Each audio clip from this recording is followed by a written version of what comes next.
আহ নেতার মিছিলের 7 আপ একদম অমৃত। নেতা সাহেব, আজকের মিছিলে আমরা 3জন কিন্তু প্রচুর পরিশ্রম করছি। 5,000 মানুষ হয়েছিল, প্রত্যেক জনের 500 টাকা করে দিছি, তাও একদম নিজের পকেট থেকে।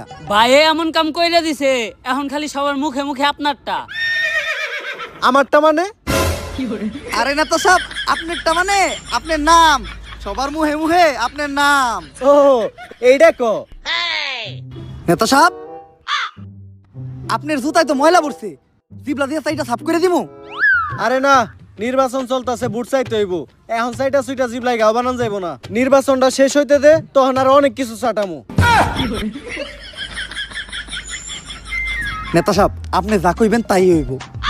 আমি কিন্তু সহসভাপতি পদপ্রার্থী, খালি এই বিষয়টা একটু দেখেন। আরে বেটা, এই বিষয় নিয়ে তুই কোনো টেনশন করিস না। তুই সহসভাপতি হই আই রইছ, আমারে খালি আগে এমপি ডইবার দি।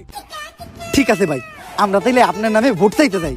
নেতা সাহেব, লোক কেবল। নেতার মার্কা গাদা ফুল, নেতা সাহেব, লোক কেবল। নেতার মার্কা গাদা ফুল। ভাই, নেতা সাহেবের 7 আপ ক্যাপেটে বিটে কি মন জানে মুসরা মুসরি করতেছে। কই, আমার আর ওর পেটে তো কোনো রকম মুসরামুসরি করলো না। এর লেগে হয়তো গুরুজনরা কয়, ঘিয়ের পেটে কি আর কুত্তা হজম হয়? ভাই, ওইটা কুত্তার পেটে ঘি হইব। ওইটাই।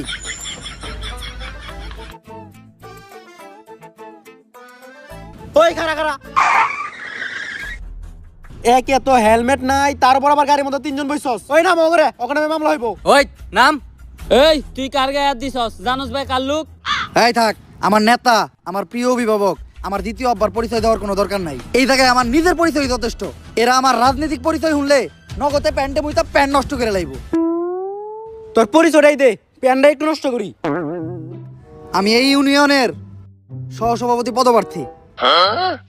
ওই যে দেখ, আমাকে স্যারে এই জেলার রানিং সভাপতি রে কানে ধরায় খাড়া করে রাখছে।